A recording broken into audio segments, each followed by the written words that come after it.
तो नमस्कार, आदाब, सत श्री अकाल, राम राम, खम्मा गणी दोस्तों। मैं रजनी स्वागत करती हूँ आपका हमारे चैनल द सक्सेस में।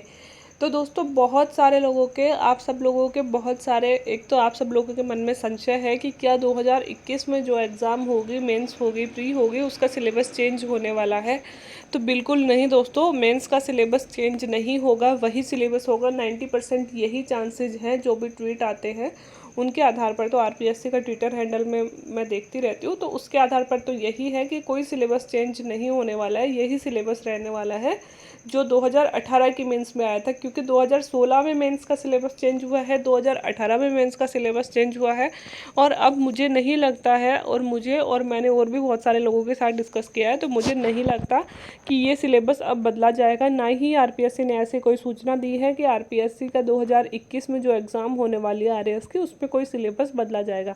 हाँ, पैटर्न में कुछ चेंज हो रहा है आरपीएससी के, कि आरपीएससी की भर्ती की प्रक्रिया कैसे होगी। भर्ती में दोस्तों और भी बहुत सारे नियम होते हैं जिनकी वजह से क्या होता है, भर्ती बार बार अटक जाती है। तो आरपीएससी अब कुछ ऐसे प्रावधान, ऐसे संशोधन जरूर कर रही है भर्ती प्रक्रिया के नियमों में कि इस बार वैकेंसी टाइम पे पूरी हो, वैकेंसी अदालतों में ना जाए, है ना, कोर्ट में ना जाए, ताकि भर्ती अटके नहीं। तो इस तरह के पूरे प्रयास दोस्तों इस बार किए जा रहे हैं। तो वो आप लोगों के लिए बहुत अच्छा है कि जो दंश हमने झेला है कि 2018 की हमारी वैकेंसी है और 2021 आ चुका है, और अभी तक हमारे इंटरव्यू भी पूरे नहीं हुए, ज्वाइनिंग पता नहीं कब होगी, तो वो आप लोगों को नहीं सहना पड़े। तो यही उम्मीद रहेगी कि आप लोगों की वैकेंसी टाइम पे हो, और उसी दिशा में आरपीएस से प्रयास भी कर रही है। लेकिन सिलेबस चेंज नहीं होगा, तो आप लोग अपनी तैयारी इसी सिलेबस के अकॉर्डिंग करते रहें। जिन लोगों ने सिलेबस नहीं देखा है, और आप लोगों की भारी डिमांड भी थी कि कम से कम मैं आपको सिलेबस ही दिखा दूं, और बुक्स की भी डिमांड थी, तो बुक्स भी आपको बता दी जाएंगी कि मेंस के लिए प्री की बुक्स मैंने आपको बता दी हैं, प्री में कौन कौन सी बुक्स पढ़नी चाहिए।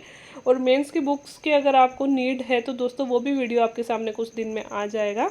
तो पहले आज आप मेंस का सिलेबस हम लोग देख लेते हैं। ये मैंने आरपीएससी की साइट से ही उठाया है। 4 पेपर होते हैं दोस्तों, फर्स्ट, सेकंड, थर्ड और फोर्थ। एक दिन में 2 पेपर होते हैं, 4 दिन में नहीं होंगे, ना ही पेपर्स में कोई गैप होगा। 2 दिन में 2-2 करके 4 पेपर होंगे, एक फर्स्ट पारी में, दूसरा सेकंड पारी में। 3-3 घंटे हमें देंगे, और एक पेपर होता है दोस्तों 200-200 नंबर का, ठीक है। उसमें कई तरह के क्वेश्चन आते हैं। अगर आपको क्वेश्चन देखने हैं तो चारों पेपर मैं अपने इस पर डिस्कस कर चुकी हूँ, तो आप लोग प्लेलिस्ट में जाके चेक कर सकते हैं कि 2018 के मेंस में कैसे पेपर क्वेश्चन आए थे, पेपर कैसे आए थे। तो दोस्तों जो फर्स्ट पेपर होता है उसकी जो फर्स्ट यूनिट होती है ना, फर्स्ट पेपर का नाम है सामान्य ज्ञान और सामान्य अध्ययन। उसकी फर्स्ट यूनिट में है दोस्तों इतिहास। इतिहास में सबसे पहले राजस्थान का इतिहास, कला और संस्कृति। जैसा मैं हमेशा कहती हूँ कि राजस्थान बहुत नेसेसरी है ना, तो यही राजस्थान का इतिहास, कला और संस्कृति। तो प्रागैतिहासिक काल से 18वीं शताब्दी के अवसान तथा राजस्थान के इतिहास के प्रमुख सोपान, महत्वपूर्ण राजवंश, उनकी प्रशासनिक राजव्यवस्था। तो 18वीं शताब्दी से दोस्तों राजस्थान का जो भी इतिहास शुरू होता है, मतलब 1857 की क्रांति से शुरू हो जाएगा। उसके बाद में जितने भी राजा वाजा सब आए, 1947 तक का सारा इतिहास, उसमें प्रजामंडल भी आ जाएंगे, उसमें किसान आंदोलन भी आ जाएंगे, उसमें जनजातीय आंदोलन भी आ जाएंगे, सब कुछ हमें पता होना चाहिए। प्लस राजपूतों के साथ राजपूत और मुगल संबंध भी बहुत इंपॉर्टेंट होते हैं राजस्थान के इसकी आरपीएससी के एग्जाम में, आरएएस में। इसके अलावा दोस्तों 19वीं-20वीं सदी की प्रमुख घटनाएं, जैसे किसान आंदोलन, जनजातीय आंदोलन, राजनीतिक जागृति, स्वतंत्रता संग्राम, एकीकरण, ये आपको ऐसे की ऐसे बुक्स में मिल जाएगा, घबराने की जरूरत नहीं है। संस्कृति में दोस्तों ललित कला जहाँ दे दी, उसमें सारी तरह की कलाएं आ जाएंगी, गाना बजाना सब कुछ आ जाएगा, ठीक है। के वाद्य यंत्र भी आ जाएंगे, संगीत भी आ जाएगा, डांस भी आ जाएगा, है ना। और कुछ बनाते हैं जैसे मिट्टी की कलाएं, जैसे हमें पूछा था टेराकोटा में कौन सी विधि उपयोग में ली जाती है, तो ललित कलाएं जहाँ पे लिख दी ना, उसमें सब कुछ आ गया। इसके अलावा हस्तशिल्प, वास्तुशिल्प में वही मिट्टी वगैरह, मिट्टी की मूर्तियाँ वगैरह, लकड़ी की मूर्तियाँ वगैरह सब आ जाएंगी। मेले आ गए, पर्व और लोकगीत, मतलब संगीत और नृत्य, ये सब आ गए। फिर राजस्थानी साहित्य की महत्वपूर्ण कृतियाँ और बोलियाँ, इसमें से दोस्तों बहुत क्वेश्चन पूछते हैं। कृतियों में से एक क्वेश्चन तो देते ही देते हैं, किसी भी एक कृति का नाम दे देते हैं, और ये किसने लिखा था। हमको पूछा था विश्व वल्लभ ग्रंथ किसने लिखा था, तो महाराणा प्रताप के दोस्तों कवि थे, उन्होंने विश्व वल्लभ ग्रंथ लिखा था, ठीक है। तो हमें ये पूछा था। बोलियाँ भी दोस्तों अक्सर पूछ ली जाती है, और राजस्थान के संत, लोक देवता और विभूतियाँ। तो दोस्तों मेंस की एक बात अच्छी है कि जो भी सिलेबस में है ना, एक एक चीज़ क्लियर लिख रखी है। अब आप सिलेबस को पढ़े जाओ और उसके अकॉर्डिंग ही बुक्स में से पढ़ो, कुछ भी अलग से बाहर से पढ़ने की ज़रूरत नहीं है। एक एक चीज़ अच्छे से लिख रखी है। यहाँ पे सिर्फ यही लिख देते हैं ना, राजस्थान का इतिहास, कला, संस्कृति, तो हमें पता ही नहीं होता हम क्या पढ़े और क्या छोड़े, लेकिन इसमें सब कुछ इन्होंने क्लियर लिख दिया। तो ये चीज़ बड़ी अच्छी है। आपको देखने में सिलेबस बड़ा लगेगा, लेकिन जब आप पढ़ोगे ना तो आपको सेटिस्फिकेशन मिलेगा कि ठीक है, ये चीज़ लिख रखी है, ये हमने कंप्लीट कर ली है। ठीक है। अब भारतीय इतिहास और संस्कृति में से बहुत ज़्यादा नहीं है दोस्तों, भारत का इतिहास अच्छे अच्छे टॉपिक से दिए हैं। जैसे कि सबसे पहले सिंधु सभ्यता दे दी है ना, सिंधु सभ्यता से लेकर ब्रिटिश काल तक की ललित कलाएं। दोस्तों कला बड़े पूछते हैं ये, कभी द्रविड़ पूछ ली है ना, और कभी सिंधु सभ्यता में जो नगर नियोजन पद्धति है वो पूछ ली, कभी मूर्तियाँ पूछ ली, जैसे मैंने आपको पढ़ाई भी थी पुरोहित जी की मूर्ति, वास्तु परंपरा और साहित्य, ये सारी चीज़ें सिंधु सभ्यता से लेकर ब्रिटिश काल तक की सारी कलाएं, हिस्ट्री में जितनी भी कलाएं हैं वो सारी कलाएं भी, वास्तु परंपरा भी और साहित्य भी, किताबें भी। ठीक है। इसके अलावा दोस्तों ये प्राचीन और मध्यकालीन धार्मिक आंदोलन और धर्म दर्शन, ये प्री में भी है मेंस में भी, ये पता नहीं इनको कितना पसंद है धर्म आंदोलन, ये हमेशा देते हैं। फिर 19वीं शताब्दी के प्रारंभ में 1965 ईस्वी के आधुनिक भारत का इतिहास, महत्वपूर्ण घटनाक्रम, व्यक्तित्व और मुद्दे। तो दोस्तों 19वीं शताब्दी मतलब 1901 से लेकर 1965 तक के आधुनिक इतिहास में महत्वपूर्ण घटनाक्रम, मतलब अपन को सारी मॉडर्न हिस्ट्री पढ़नी है, बात ये है ना, घटनाक्रम भी, व्यक्तित्व भी, मुद्दे भी। फिर भारत का राष्ट्रीय आंदोलन आ गया दोस्तों, तो राष्ट्रीय आंदोलन तो हमें पढ़ना ही है ना। तो राष्ट्रीय आंदोलन के विभिन्न चरण, 3 चरण होते हैं जो हमारे आंदोलन के धाराएं, प्रमुख योगदानकर्ता, मतलब सब कुछ पढ़ना है राष्ट्रीय आंदोलन में से, सब सारी चीज़ें पढ़नी है। 19वीं-20वीं सदी के धार्मिक समाज सुधार आंदोलन हो गए, जो कि राजा राम मोहन राय और दयानंद सरस्वती है ना और विवेकानंद जी ने किए थे ना, वो वाले सुधार आंदोलन। और स्वातंत्र्योत्तर सुदृढ़ीकरण और पुनर्गठन, देशी रियासतों का विलय और राज्यों का भाषाई आधार पर पुनर्गठन। इसीलिए दोस्तों पुनर्गठन में से क्वेश्चन पूछते हैं, क्योंकि पुनर्गठन स्पेशल लिख रखा है इन्होंने, इसलिए ही राज्य पुनर्गठन आयोग की क्या सिफारिशें थी ये क्वेश्चन पूछा गया था, बिकॉज इन्होंने पुनर्गठन स्पेशल लिखा है। इसलिए मैं बोलती हूँ मेंस में सिलेबस में एक एक लाइन लिखी हुई है और मोस्टली क्वेश्चन दोस्तों इन लाइन्स में से ही आ जाते हैं। इसलिए मैं आपको बोलती हूँ प्री हार्ड है, लेकिन मेंस हार्ड नहीं आ रहे इसकी। और विश्व इतिहास का तो बहुत छोटा सा, ऐसे नहीं है विश्व इतिहास पढ़ना नहीं है, पढ़ना सब कुछ है, ये सब कुछ पढ़ा रहे हैं अपन को, लेकिन बहुत ज़्यादा डीप नहीं, सब कुछ की बेसिक बेसिक चीज़ें। जैसे विश्व इतिहास भी दिया है इन्होंने, पुनर्जागरण पढ़ना है, धर्म सुधार पढ़ना है, प्रबोधन, औद्योगिक क्रांति, एशिया अफ्रीका में साम्राज्यवाद, उपनिवेशवाद और विश्व युद्धों का प्रभाव। तो दोस्तों इनमें से ऐसे कैसे क्वेश्चन बनते हैं, प्रबोधन क्या होता है, पुनर्जागरण के यूरोप पे क्या प्रभाव थे, धर्म सुधार में मानवतावाद को कैसे महत्व दिया गया है ना। बिल्कुल सिलेबस वाइज किताबें में टॉपिक आराम से मिल जाते हैं और हम अच्छे से तैयारी से कर पाते हैं। ठीक है। तो हम पेपर फर्स्ट पढ़ रहे हैं और पेपर फर्स्ट की इकाई हमने देख ली इतिहास है, दूसरी इकाई में दोस्तों अर्थव्यवस्था है। तो अब मैं क्या ही सारी चीज़ें पढ़ पढ़ के बताऊं। अर्थव्यवस्था में देखिए सबसे पहली चीज़ यही दे रखी है, अर्थव्यवस्था के प्रमुख क्षेत्र कृषि, उद्योग और सेवा। सभी तरह की कृषि से चीज़ें आ गई, उद्योगों से, सेवा से, और वर्तमान स्थिति, मुद्दे और पहल। अब यहाँ पे पहली ही लाइन में वर्तमान स्थिति लिख दी, मतलब इन सब से रिलेटेड ये करंट के ही क्वेश्चन पूछते हैं, ये कंफर्म है दोस्तों। इकोनॉमिक्स में से और साइंस टेक में से करंट के ही क्वेश्चन पूछते हैं। फिर दोस्तों बैंकिंग पूछ लिया, ये बैंकिंग वाला किताबों में से आ जाता है, लेकिन यहाँ से क्वेश्चन बहुत कम पुटअप होते हैं, तो आप लोग पढ़ लेना है बैंकिंग में से। फिर लोक वित्त पूछ लिया, लोक वित्त में से मोस्टली जीएसटी में से पूछ लेते हैं, या फिर ये पूछ लेते हैं डायरेक्ट टैक्स कौन सा है, इनडायरेक्ट टैक्स कौन सा है ना, नगद हस्तांतरण क्या होता है, ये छोटी छोटी सी इजी जैसी चीज़ें पूछते हैं। और वर्तमान राजकोषीय नीति, इसमें से बहुत क्वेश्चन बनते हैं दोस्तों। तो आर्थिक समीक्षा भारत की पढ़ के हमें जाना होता है। और भारत के हाल ही में रुझाव, तो हाल आ गया तो मतलब यहाँ भी करंट में से ही पूछेंगे। विदेशी पूंजी की भूमिका, जो एमएनसीज हैं, बड़ी बहुराष्ट्रीय कंपनियाँ, सार्वजनिक वितरण प्रणाली पीडीएस, पीडीएस में से भी बहुत क्वेश्चन पूछते हैं। प्रत्यक्ष विदेशी निवेश में से भी पूछते हैं। अब 12वां वित्त आयोग इन्होंने पता नहीं गलती से लिखा था या फिर जानबूझ के लिखा था, हमें पता नहीं, लेकिन हमने 12वां ही पढ़ा था। अभी चल रहा है 15वां वित्त आयोग, लेकिन सिलेबस में लिखा है 12वां वित्त आयोग। और आरपीएससी की आदत भी है, जानबूझ के पुरानी चीज़ें पूछती है। अब इन्होंने गलती से लिखा था, हमें नहीं पता, लेकिन इन्होंने संशोधन भी नहीं किया था और हम सच में 12वां वित्त आयोग पढ़ के गए थे। और 15वां तो पढ़ा ही था, क्योंकि वर्तमान मुद्दे आ गए, वहाँ 15वां तो आएगा, लेकिन 12वां भी पढ़ा था। और गरीबी उन्मूलन की योजनाएं, यहाँ से ही क्वेश्चन पुट हो जाते हैं दोस्तों। गरीबी उन्मूलन की हजारों योजनाएं चला रखी है, कोई भी योजना का नाम दे देंगे, आप नकार नहीं सकते कि ये सिलेबस में है नहीं। ठीक है। दूसरा वैश्विक अर्थव्यवस्था है दोस्तों। वैश्विक अर्थव्यवस्था में से बहुत कम पूछते हैं, यही पूछते हैं ease of doing business report कौन जारी करता है, इसमें भारत का कौन सा स्थान है ना, तो वैसी ही चीज़ें। विश्व बैंक, अंतर्राष्ट्रीय मुद्रा कोष, विश्व व्यापार संगठन, ये सारी संस्थाएं हमको पढ़नी होती है। विश्व बैंक में भारत की क्या भूमिका है, IMF भारत में किस प्रकार से सहयोग करता है, WTO का क्या रोल है इंडिया में, है ना, सबको इंडिया से रिलेट करके हमें पढ़ना है। विकासशील, उभरते और विकसित देशों की संकल्पना और वैश्विक परिदृश्य में भारत, ठीक है, ये वाला पार्ट हमारे लिए इम्पोर्टेंट है दोस्तों। राजस्थान की अर्थव्यवस्था, तो राजस्थान की अर्थव्यवस्था में दोस्तों सब कुछ पढ़ना पड़ेगा हमें। कृषि भी, बागवानी भी, डेयरी भी, पशुपालन भी, उद्योग भी पढ़ने पड़ेंगे, समृद्धि विकास आयोजना भी पढ़नी पड़ेगी।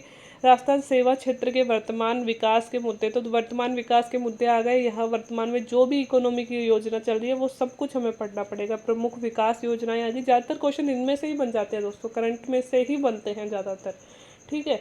राजस्थान के आर्थिक परिवर्तन के लिए सार्वजनिक निजी भागीदारी मॉडल, मतलब PPP मॉडल पे कौन कौन सी योजनाएं चल रही हैं, इनमें क्या कमियां हैं, इनमें कैसे सुधार कर सकते हैं। राजस्थान के जनांकीय परिदृश्य और अर्थव्यवस्था पर इसका प्रभाव, ये सब, ये कई लाइन तो ऐसे ही लिख देते हैं, कई लाइन पढ़ने वाली होती है। थर्ड यूनिट है दोस्तों, ये देखिए अब इसमें कौन से सब्जेक्ट हमें दिए हैं, लेकिन छोटे छोटे से टुकड़े देते हैं। अब मतलब आपको RS नहीं बनाते, या आपको एक, मतलब क्या बोलूँ मैं आपको कि इतना बड़ा एक ज्ञान का एक पुतला बना देते हैं, आपको हर एक चीज़ पढ़ाते हैं RS बनाने के लिए, इतना वाइड सिलेबस देते हैं ये लोग। तो दोस्तों देखिए, समाजशास्त्र है, समाजशास्त्र में सामाजिक मूल्य, जाति, वर्ग, व्यवसाय, भारतीय समाजशास्त्रीय विचारों का विकास भी पढ़ना है, संस्कृतिकरण भी पढ़नी है, वर्ण आश्रम, पुरुषार्थ क्या होता है, संस्कार व्यवस्था क्या थी, धर्मनिरपेक्षता क्या है, मुद्दे और सामाजिक समस्याएं की क्या है, और भील, मीणा, गरासिया जनजातियां हमें स्पेशली पढ़नी है।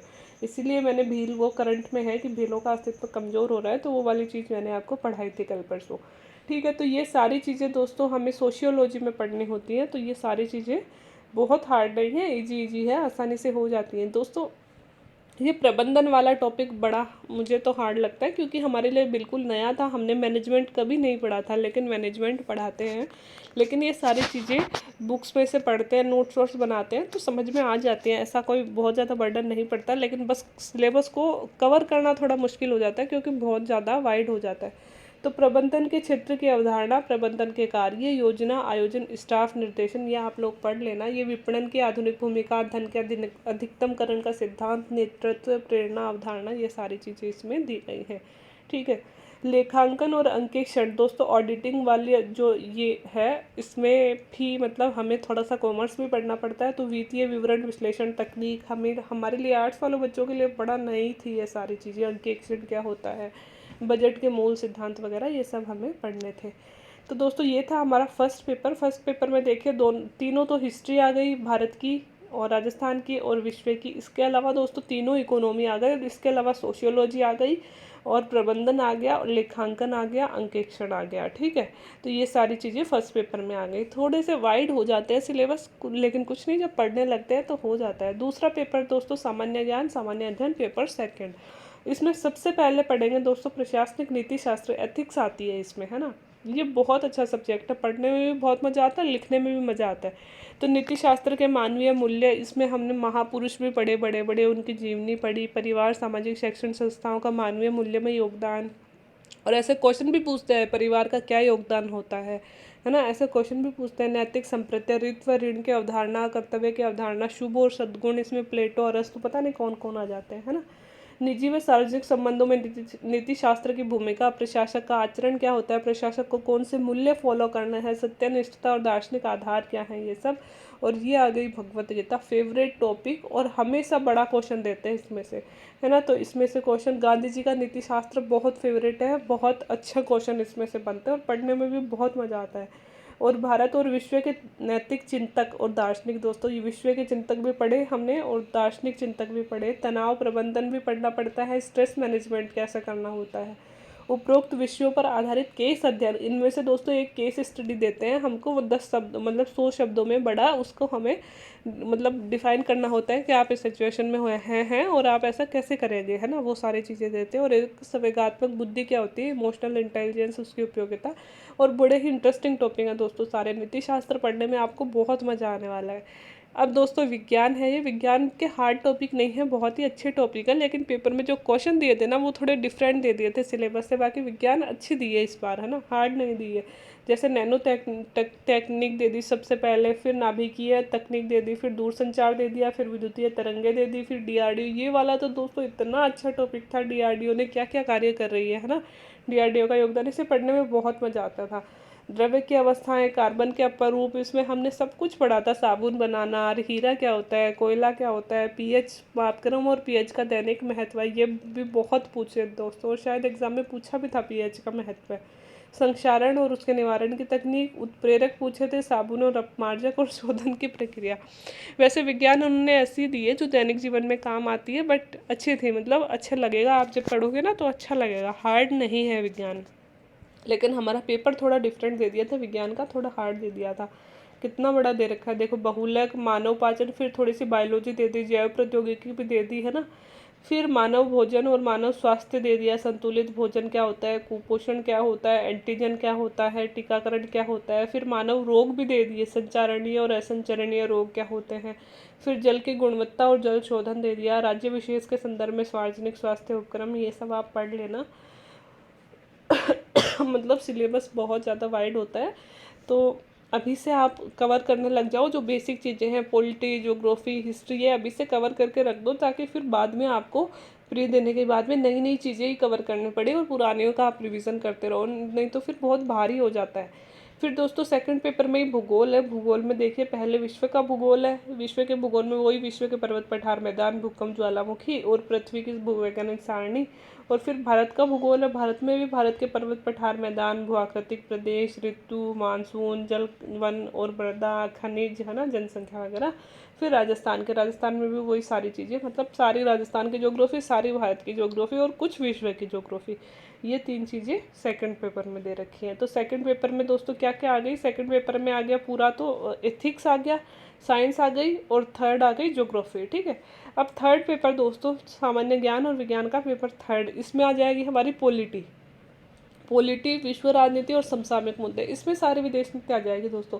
सबसे पहले संविधान दे दिया, फिर संविधान का मूल ढांचा, फिर है ना उद्देशिका दे दी, फिर संसद, राष्ट्रपति, प्रधानमंत्री, संघवाद, केंद्र राज्य संबंध, न्यायालय वगैरह दे दिए, निर्वाचन आयोग और सारे जितने भी आयोग है वो दे दिए। फिर दोस्तों राजनीति में जाति, धर्म, भाषा की क्या भूमिका होती है, अखंडता के जो भी मुद्दे हैं। फिर दल प्रणाली, राजस्थान में राजनीतिक प्रतिस्पर्धा के विभिन्न चरण, पंचायती राज, अब राजस्थान की राजनीति दे दी इन्होंने सारी, है ना। फिर शीत युद्ध के दौरान विश्व व्यवस्था, संयुक्त राज्य अमेरिका का वर्चस्व क्या था, थोड़ी सी विश्व की राजनीति भी दे दी। फिर भारत की विदेश नीति दे दी, देखो विदेश नीति लिख दी इन्होंने, और विदेश नीति में इन्होंने संयुक्त राज्य अमेरिका से, चीन से, रूस से, यूरोपीय संघ के साथ में भारत के संबंध, स्पेशल देशों के नाम लिखे इन्होंने, जापान नहीं लिखा है, लेकिन देखो ईयू लिखा है ना, तो इसलिए मैंने यू वाला क्वेश्चन पढ़ाया था। चाइना से संबंध इसलिए क्वाड पढ़ाया था, अमेरिका से संबंध इसलिए क्वाड पढ़ाया था, ठीक है, और रसिया से संबंध, इन्हीं देशों से लिखा है, तो मोस्टली इन्हीं में से क्वेश्चन बनते हैं। फिर दोस्तों गुटनिरपेक्ष आंदोलन, ब्रिक्स, G20, G77 और सार्क की भूमिका, इसलिए मैंने वो छोटे वाले क्वेश्चन बनाए थे, ताकि इनमें से कई बार यही आएगा छोटे वाला G77, या तो 20 वर्ड्स का या 50 वर्ड्स का, ठीक है। और फिर देखो दक्षिणी एशिया, दक्षिणी पूर्वी एशिया, सार्क वगैरह ये सब देते हैं। फिर राजस्थान के समसामयिक मुद्दे, ये देखिए, अब एक लाइन लिखी है इन्होंने, खेलकूद से जुड़ी हाल ही की गतिविधियाँ और राजस्थान की समसामयिक घटनाएं, इसमें पूरा करंट आ गया दोस्तों, राजस्थान का पूरा करंट, राजस्थान, राष्ट्रीय और अंतर्राष्ट्रीय तीनों करंट आ गए दोस्तों इसमें, तो तीनों करंट हमें थर्ड पेपर के लिए तैयार रखने हैं। फिर दोस्तों थर्ड पेपर में आ गया पब्लिक एडमिनिस्ट्रेशन, लोक प्रशासन, लोक प्रशासन क्या होता है, विकास कैसे हुआ था, है ना, नवीन लोक प्रशासन क्या है, शक्ति सत्ता क्या होती है, प्रत्यायोजन क्या होता है, उत्तरदायित्व क्या होता है, संगठन के सिद्धांत क्या है, प्रबंधन के सिद्धांत क्या है, लोक प्रशासन के नवीन आयाम क्या है, सत्यनिष्ठता क्या होती है, लोक सेवा क्या होती है, ये भी बड़ा इंटरेस्टिंग पेपर था, आपको पढ़ने में बहुत मजा आएगा लोक प्रशासन में। फिर दोस्तों यहाँ पे देखो दोहराव हो गया, यहाँ पे देखिए राज्यपाल, मुख्यमंत्री, है ना, ये सारी चीज़ें, प्रशासनिक इस जिलाधीश वगैरह ये पूछ लिए, उधर पॉलिटी में भी ये सारी चीज़ें और इधर इसमें भी ये सारी चीज़ें। और देखो लोक सेवा गारंटी अधिनियम मैंने बोला था ना अलग से लिख रखा है, ये हमें ऐसे कैसे एग्जाम में पूछा था। जो सिलेबस में लिखते हैं वो ऐसे कैसे पूछ लेते हैं, क्योंकि सिलेबस ही इतना वाइड बना दिया कि इसे मतलब करना मुश्किल हो जाएगा। आपसे पता है क्या पूछेंगे, ये वाला पूछेंगे, राज्य का वित्त आयोग पूछिए। क्यों?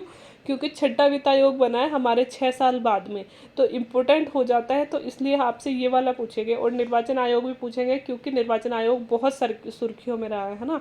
तो ऐसी चीज़ें आपको खुद को पता हो जाना चाहिए। आप इतने दिन से पढ़ रहे हो, करंट से आप रिलेटेड हो, तो आपको पता चल जाना चाहिए कि आपसे क्या पूछ सकते हैं। इसलिए मैं कहती हूँ सिलेबस को याद कर लीजिए, रट लीजिए, इसका एक हार्ड कॉपी निकलवा कर सामने रखिए। हम सामने रखते थे सिलेबस को हमेशा, और दिन में कोई 10 बार सिलेबस देखते थे कि क्या पढ़ लिया यार, कितना और रह गया, कितना और पढ़ना है, ठीक है। और थर्ड पेपर में ही दोस्तों खेल और योगा दे दिया। तो खेल और योगा में भारत की मतलब सब कुछ, सारे खेल पढ़ने हैं, सारे खेल से रिलेटेड पुरस्कार, जितने भी बड़े बड़े खिलाड़ी हैं वो, प्राथमिक उपचार, पैरा ओलंपिक खेल। अब ये क्यों दिया है प्रशासक को, इतनी क्या ज़रूरत है? योगा की तो चलो ठीक है, लेकिन खेल के पुरस्कार वगैरह का प्रशासन क्या करेगा ये नहीं पता, बट इन्होंने डाले हैं।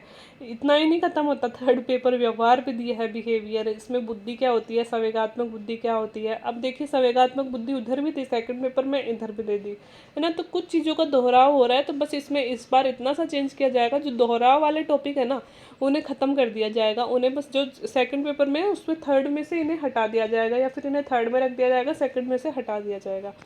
और देखो स्ट्रेस मैनेजमेंट उधर भी था, इधर भी है ना। तो कुछ कुछ टॉपिक्स का दोहराव है सेकंड और थर्ड पेपर में, इन्हें हटाया जाएगा, इतना सा चेंज होगा। बाकी नया सिलेबस कुछ भी ऐड नहीं होने वाला है। अधिगम की शैल, प्रकृति, मॉडल, ये सब अधिगम और अभिप्रेरणा ये हम पढ़ते हैं रीट के सिलेबस में। जो लोग रीट की तैयारी कर रहे होंगे उन्हें पता है ये सारा रीट वाला ही सिलेबस है दोस्तों मोस्टली। बस तनाव वाला थोड़ा अलग होगा। बाकी संवेगात्मक बुद्धि अगर आपने रीट की तैयारी करी है, क्योंकि मैंने भी थर्ड ग्रेड पास करी थी, तो मुझे याद आ रहा था कि मैंने ये सब पढ़े हैं। ये शील गुण का सिद्धांत आप लोगों ने पढ़ा होगा, तो ये वही वाली चीज़ है। और दोस्तों ये है लॉ, तो लॉ की भी चीज़ें दी हैं। जो लोग लॉ कर रहे हैं उनको बड़ा इजी लगता होगा, हमें बहुत हार्ड लगता था। वैसे तो मैं भी लॉ कर रही हूँ, लेकिन मैंने मतलब इतने ध्यान से नहीं पढ़ी है लॉ। ये बहुत हार्ड चीज़ है, सबसे हार्ड चीज़ यही है इसके पूरे सिलेबस की। तो दोस्तों इसमें ये जो 2 अधिनियम है ना, ये इतने बड़े हैं और इतनी हार्ड लैंग्वेज है इनकी, और इनमें से क्वेश्चन भी पूछे जाते हैं, इसलिए रटना भी पड़ता है। आप लोग पढ़ोगे जब भी जाओ, लेकिन ये हमें ज़रूरी होता है, क्योंकि हम तहसीलदार बनते हैं ना, तो तहसीलदार इन्हीं 2 अधिनियमों के अकॉर्डिंग कार्य करता है ना। तो इसलिए बहुत ज़रूरी होते हैं। इसके अलावा दोस्तों घरेलू हिंसा अधिनियम भी है, कार्यस्थल पे यौन उत्पीड़न भी है, बालक वाला भी है, बालकों के साथ जो अपराध होता है उसके लिए अधिनियम बनाया गया है, पोक्सो एक्ट वो वाला भी है ना। ये सारी चीज़ें हमें दे दी लॉ में, ठीक है। तो ये है फोर्थ पेपर, थोड़े ज़्यादा बड़ा हो गया ना फोर्थ पेपर। फोर्थ पेपर में पॉलिटी दे दी, फोर्थ पेपर में करंट अफेयर दे दिए, विदेश नीति दे दी, पब्लिक एडमिनिस्ट्रेशन दे दिया, खेल योगा दे दिया, व्यवहार दे दिया, और लॉ दे दी। और दोस्तों फिर है हिंदी और इंग्लिश। तो हिंदी और इंग्लिश तो आप आराम से देख सकते हो, जो हमने 10th में पढ़ी थी व्याकरण, वही सारी व्याकरण है। संधि, उपसर्ग, प्रत्यय, पर्यायवाची, विलोम, और ये समानार्थक शब्द, वाक्य शुद्धि, ये तो छोटे वाले आ जाएंगे, मुहावरे, फरान। और बड़े वाले में दोस्तों संक्षिप्तीकरण आ जाएगा, पल्लवन आ जाएगा, पत्र लेखन, प्रारूप लेखन। अब ये देखिए प्रारूप लेखन में अधिसूचना भी लिखनी है, निविदा भी लिखनी है, परिपत्र भी लिखना है, विज्ञप्ति भी लिखनी है। ये सारी चीज़ें, इन सब के अलग अलग पैटर्न होते हैं, और ये सब चीज़ें हमें लिखनी पड़ती है ना। और एक बड़े का हिंदी अनुवाद करना पड़ता है। इसके अलावा दोस्तों हमें 20 नंबर का एक निबंध लिखना पड़ता है। और ऐसा ही इंग्लिश का सिलेबस है। इंग्लिश का सिलेबस पे आप देख सकते हो, करेक्शन करना, सेंटेंस में प्रपोजिशन, टेंस होते हैं, मॉडल होते हैं, voice, active voice, passive voice होते हैं, नरेशन, डायरेक्ट, इनडायरेक्ट होते हैं, साइनोनिम्स, एंटोनिम्स होते हैं, वन वर्ड होते हैं, फ्रेजल वर्ब्स होती है, आइडियम्स होते हैं, वर्ड ऑफन कन्फ्यूज्ड और मिसयूज्ड। और बड़े वाले में वही कॉम्प्रिहेंशन करना है अनसिन पैसेज का। और इसके अलावा दोस्तों वही सारे होते हैं कि एक पैसेज होता है, उसमें 5 क्वेश्चन होते हैं, उनके उत्तर हमें देने होते हैं। ट्रांसलेशन करना होता है 5 लाइन्स का इंग्लिश में, और प्रेसी राइटिंग करनी होती है, एक पैराग्राफ लिखना होता है, एक एलोब्रेशन करना होता है, और एक लेटर राइटिंग या फिर रिपोर्ट राइटिंग में से एक हमें लिखनी होती है। तो ये था दोस्तों हमारे मेंस का सिलेबस। तो अगर आपको लग रहा हो बहुत लंबा है, बहुत हार्ड है, तो हार्ड वार्ड कुछ नहीं है, लंबा है, ये हमारे लिए अच्छी बात है। सिर्फ सिलेबस आप एक बार कवर कर लोगे, उसी में से क्वेश्चन बनते हैं, कुछ भी अलग नहीं बनता है ना। तो बस सिलेबस कवर करने की ज़रूरत है। इसीलिए कह रही हूँ कि अगर आप RAS की तैयारी कर रहे हैं तो अभी से लग जाइए। जो सिंपल और बेसिक चीज़ें हैं, पॉलिटी, हिस्ट्री, ज्योग्राफी, अभी से नोट्स बना के कंप्लीट करके रख दीजिए, क्योंकि प्री पास करने के बाद में इतना टाइम नहीं मिलेगा और आपाधापी हो जाती है, फिर तैयारी नहीं हो पाती है। फिर ये इतने सारे सिलेबस कवर करने में ही टाइम लग जाता है ना, फिर ना तो आप करंट अफेयर पढ़ पाओगे, ना ही इतने वीडियोस देख पाओगे जो अब देख रहे हो। तो अभी सही टाइम है, इस टाइम का उपयोग करिए और पढ़ते रहिए, सुरक्षित रहिए, घर रहिए, मुस्कुराते रहिए, ठीक है। तो आज का वीडियो इतना ही। वीडियो अच्छा लगा हो दोस्तों तो please like share and subscribe करते रहिए चैनल को। Thank you so much.